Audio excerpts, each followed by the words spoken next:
الحمد لله وحده والصلاة والسلام على من لا نبي بعده وعلى آله وأصحابه ومن نهج نهجه أما بعد فقد قال الله تبارك وتعالى في القرآن المجيد والذكر الحكيم أعوذ بالله من الشيطان الرجيم بسم الله الرحمن الرحيم وما خلقت الجن والإنس إلا ليعبدون صدق الله العظيم. محترم و مکرم سامعین کرام، میرے ساتھیوں، بزرگوں اور دوستوں، سب سے پہلے تو میں بارگاہ عزتی میں اپنے خداوند قدوس کا شکر گزار ہوں کہ اس بے نیاز پروردگار نے ایک مرتبہ پھر ہمیں رمضان المبارک کا مقدس مہینہ عطا کیا اور ایک مرتبہ اور ہمیں عبادات کرنے کی اور اپنی مغفرت کرانے کا موقع عنایت فرمایا۔ اللہ رب العزت نے انسان کو پیدا فرمایا، انسان کو وجود بخشا اور انسان کو اشرف المخلوقات قرار دیا۔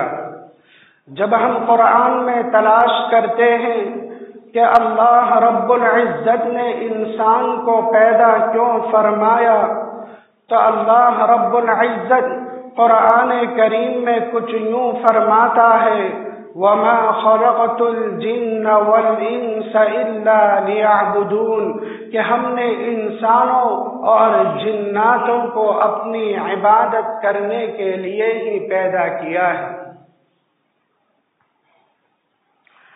اللہ رب العزت نے انسان کو پیدا کیا اپنی عبادت کرنے کے لیے۔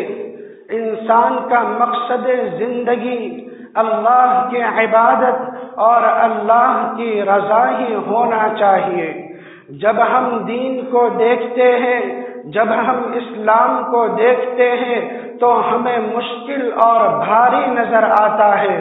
جب ہم اسلام کو دیکھتے ہیں تو ہمیں نظر آتا ہے کہ اس میں تو روزانہ 5 وقت کی نمازیں ادا کرنی ہے، اس میں تو سال میں 1 مرتبہ رمضان المبارک کے روزے رکھنے ہیں، اس میں تو اپنے مال سے مال بھی ادا کرنا ہے، یعنی زکوٰۃ بھی دینا ہے، اور اگر زیادہ مال آ جائے اور استطاعت ہو جائے تو حج بھی ادا کرنا ہے۔ اگر ہم صرف عبادات کو دیکھیں گے تو ہمیں اسلام بھاری نظر آئے گا، ہمیں اسلام مشکل نظر آئے گا، مگر ہم دوسری جگہ اگر ہم اللہ کے انعامات کو دیکھیں، اگر ہم اللہ کے انعامات کو نظر کریں تو ہمیں معلوم ہو جائے گا کہ اس کے مقابلے میں دین بے حد آسان ہے۔ سب سے پہلے تو اللہ رب العزت نے ہمیں دنیا میں وجود بخشا۔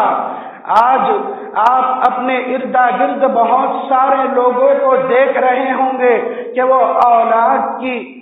اولاد سے محروم ہے، وہ علاج کروا کر تھک گئے، کافی پیسے خرچ کر دیے مگر انہیں اولاد میسر نہیں ہوئی۔ اللہ رب العزت کا سب سے بڑا احسان تو یہ ہے کہ اس نے اسلام کے ساتھ ہمیں دنیا میں وجود بخشا۔ ہم آگے نظر کرتے چلے جائے، جب ہم چھوٹے تھے ہماری بولی، ہمارا قول کوئی سمجھنے والا نہیں تھا، اللہ رب العزت نے ہماری ماں میں وہ طاقت عطا کی کہ وہ ہماری بولی کو سمجھ لیتی تھی، ہم کیا چاہتے ہیں، ہمیں کس وقت کیا چاہیے، ہماری ماں سمجھ لیتی تھی بنا بولے۔ آگے چلے، جب ہم تھوڑے بڑے ہوئے اللہ رب العزت نے ہمارا ہاتھ اپنے باپ کے ہاتھ میں دیا۔ باپ کے ذمے یہ تھا کہ اولاد کی تعلیم و تربیت کرے، ہمارے والد ہماری تربیت کرتے رہے، ہمیں تعلیم دلاتے رہے، کسی کو کالج میں داخلہ دلایا، کسی کو اسکول یونیورسٹی میں، تو کسی کو مدارس میں داخلہ دلایا۔ آگے جا کر وہ بچہ اگر مدرسے میں داخلہ دلایا تو وہ حافظ قرآن بنا، وہ عالم قرآن بنا۔ اگر کسی یونیورسٹی میں داخلہ کرایا تو وہ آگے جا کر پروفیسر بنا۔ اللہ رب العزت نے ہمیں وہ عقل عطا کی جسے ہم ہر بات کو سمجھ سکے۔ ہم اگر اللہ کی ان انعامات کو دیکھیں گے اور اس کے مقابلے میں عبادات کو دیکھیں گے، عبادات مفروضہ جس پر اسلام کی بنیاد ہے 5 ہے۔ اللہ رب نبی کریم صلی اللہ علیہ وسلم نے صحیح حدیث میں فرمایا بنی الاسلام علی 5 کہ اسلام کی بنیاد 5 چیزوں پر ہے۔ ایک تو کلمہ طیبہ ہے، دوسرا نماز ہے۔ اللہ رب العزت نے ہم پر 5 وقت کی نماز فرض کی، مگر ان نماز کے اوقات میں بھی بندے کی رعایت کی ہے۔ یہ میرے رب کا احسان نہیں کہ تو اور کیا ہے۔ جب ہم میٹھی میٹھی نیند پوری کر کے اٹھ چکے تو اللہ رب العزت کی طرف سے یہ ندا آئی کہ اس کے شکرانے میں فجر کی نماز پڑھ لیں۔ اس کے بعد ہم اپنی معاشی تلاش کرنے کے لیے گئے، اللہ رب العزت نے ہمیں رزق عطا فرمایا، اس رزق کے بدلے میں شکرانے کے طور پر اللہ رب العزت کی طرف سے یہ ندا آئی کہ اس کے شکرانے میں ظہر کی نماز ادا کر لے۔ اس کے بعد قیلولہ کیا، طعام سے فارغ ہوئے، بقیہ رزق تلاش کرنے گئے اور اس کے شکرانے میں عصر کی نماز ہماری طرف متوجہ ہوئی۔ اس کے بعد اللہ رب العزت فضا میں ٹھنڈی ٹھنڈی ہوائیں چلاتا ہے، اس سے استفادہ کر لیا، اس سے فائدہ اٹھا لیا۔ اس کے بعد اللہ کا امر متوجہ ہوتا ہے کہ اس کے شکرانے میں مغرب کی نماز ادا کر لے۔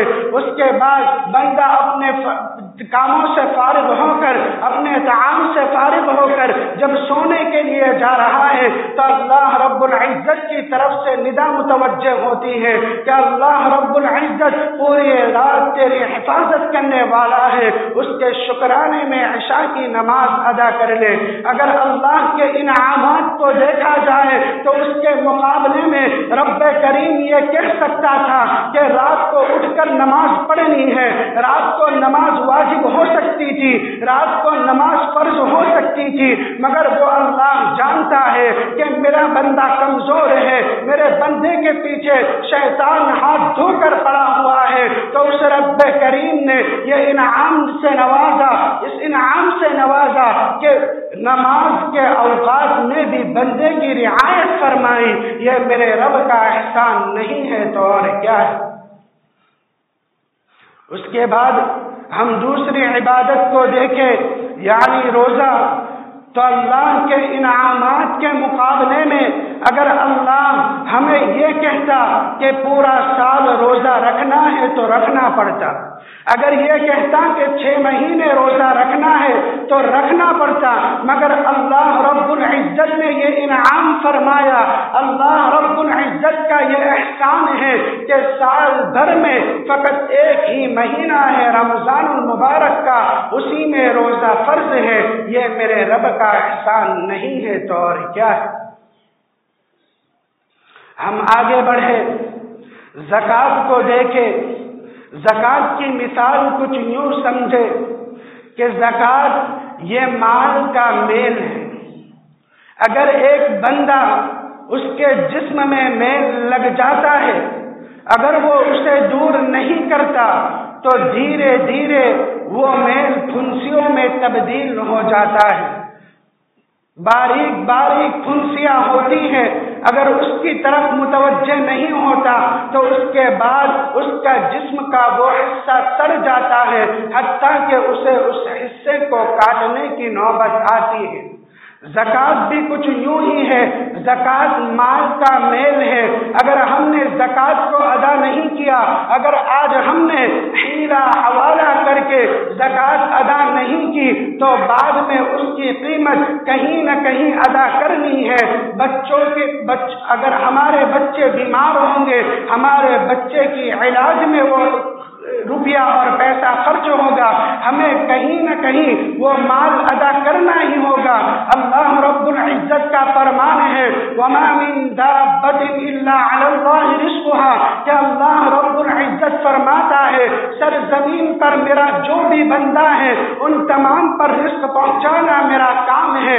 اللہ رب العزت نے مالداروں کو مال عطا کر کے اپنا وہ وعدہ پورا کر دیا اور مالداروں کے مال میں کچھ حصہ متعین کر کے غریب کا بھی حق ادا کر دیا اور اسی طرح اپنا وہ وعدہ بھی پورا کر لیا۔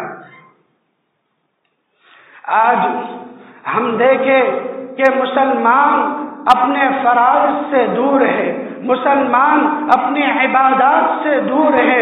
ہم اگر دیکھیں اپنی تخلیق کا مقصد دیکھیں تو اللہ رب العزت فرماتا ہے وَمَا خَلَقْتُ الْجِنَّ وَالْإِنسَ إِلَّا لِيَعْبُدُونَ، کہ ہم نے انسان کو تو پیدا ہی اسی لیے کیا ہے کہ اللہ کی عبادت کرے، وہ نمازوں کو ادا کرے، وہ روزوں کو ادا کرے، وہ زکوٰۃ کو ادا کرے، وہ حج کو ادا کرے۔ آج مسلمان اپنی عبادات کو بھول چکا ہے، اپنی عبادات سے دور ہوتا جا رہا ہے، تو ہم دیکھ رہے ہیں کہ مسلمان ہر جگہ مظلوم ہے، مسلمان پریشان حال ہے، مسلمان ہر جگہ مظلوم ہے اور پریشانی کا شکار ہے۔ اللہ رب العزت تو قرآن میں فرماتا ہے لا تہنوا ولا تحزنوا وانتم الاعلون، کہ مسلمان ہی سربلند رہے گا، مسلمان چین اور سکون کے ساتھ رہے گا، مگر آج مسلمان پریشان ہے۔ اس کی سب سے بڑی وجہ یہ ہے کہ ہم نے اللہ کو چھوڑ دیا، ہم نے اللہ کی طرف سے جو حکم تھا، عبادات کا جو حکم تھا، اس کو چھوڑ دیا۔ اگر ہم نے اللہ کو چھوڑ دیا تو اس کا نتیجہ پریشانی ہی پریشانی ہوگا۔ اللہ رب العزت کے ساتھ بندوں کا یہ معاملہ ہے، اور ایک بندے کا دوسرے بندے کے ساتھ کیا معاملہ ہونا چاہیے وہ بھی اللہ رب العزت نے نبی کریم صلی اللہ علیہ وسلم کے ذریعے ہمیں بتایا ہے۔ اللہ کے ساتھ تو بندے کا یہ معاملہ ہونا چاہیے کہ اللہ رب العزت نے جس کام کے لیے پیدا کیا یعنی عبادات کو ادا کرنا چاہیے، اور ہم اگر دیکھیں کہ بندوں کے ساتھ کیا معاملے ہونے چاہیے، ایک انسان دوسرے انسان کے ساتھ محبت سے پیش آنا چاہیے۔ آج ہم دیکھ رہے ہیں کہ مسلمان بھائی بھائی میں نا اتفاقی ہے، مسلمان بھائی بہن میں نا اتفاقی ہے۔ کیوں یہ نا اتفاقی ہے، کیوں یہ ناچاقی ہے؟ جب ہم اس میں غور کرتے ہیں، جب ہم اس کی وجہ معلوم کرتے ہیں تو یوں ہی کوئی زمین کا ٹکڑا یا کوئی حق دبانا، اس زمین کے ٹکڑوں اور ان سے کچھ نہیں ہونے والا۔ اللہ کے نبی کا تو یہ فرمان ہے کہ اب جو جسے نہیں پہچانتے، جس کے ساتھ ہمارا معاملہ نہیں ہے، اس کے ساتھ بھی محبت سے پیش آنا چاہیے۔ اگر ہم اپنے نبی کی زندگی دیکھتے ہیں تو میرے نبی کریم صلی اللہ علیہ وسلم کو مکہ سے نکالا گیا۔ جب میرے نبی کریم صلی اللہ علیہ وسلم جا رہے تھے تو پلٹ کر مکہ کی طرف متوجہ ہوئے اور کہنے لگے کہ اے مکہ، تو مجھے اتنا محبوب ہے، اگر یہ لوگ مجھے نکلنے پر مجبور نہیں کرتے تو میں نہیں جاتا۔ آگے چلیے، جب غزوہ احد آیا تو نبی کریم صلی اللہ علیہ وسلم کے چچا کو شہید کیا گیا۔ آگے چلیے، سن 6 ہجری میں نبی کریم صلی اللہ علیہ وسلم کو اپنے شہر مکہ میں داخل ہونے سے منع کر دیا۔ اتنے مظالم ڈھانے کے باوجود، اتنے ظلم سہنے کے باوجود سن 8 ہجری میں جب نبی کریم صلی اللہ علیہ وسلم فاتح بن کر مکہ میں داخل ہوئے تو آپ کا یہ عالم تھا کہ سر نبوی اس کیفیت سے خم تھا، اس کیفیت سے نیچے تھا کہ پالان کی لکڑی کو داڑھی مبارک چھو رہی تھی۔ ہم اسی نبی کی امت ہیں، اسی نبی کی زندگی میں ہمیں درس ملے گا کہ انسان کا انسان کے ساتھ کیا معاملہ ہو، انسان کا اپنے رب کے ساتھ کیا معاملہ رہا ہو۔ اللہ رب العزت ہمیں انسان کا بھی حق ادا کرنے کی توفیق عطا فرمائے اور اپنے رب کے حقوق ادا کرنے یعنی عبادات کے بھی حق ادا کرنے کی توفیق و سعادت مرحمت فرمائے۔ اللہ رب العزت کہیں سنی باتوں پر سب سے پہلے مجھے اور اس کے بعد تمام کو عمل کرنے کی توفیق عطا فرمائے۔ وآخر دعوانا الحمد للہ رب العالمین۔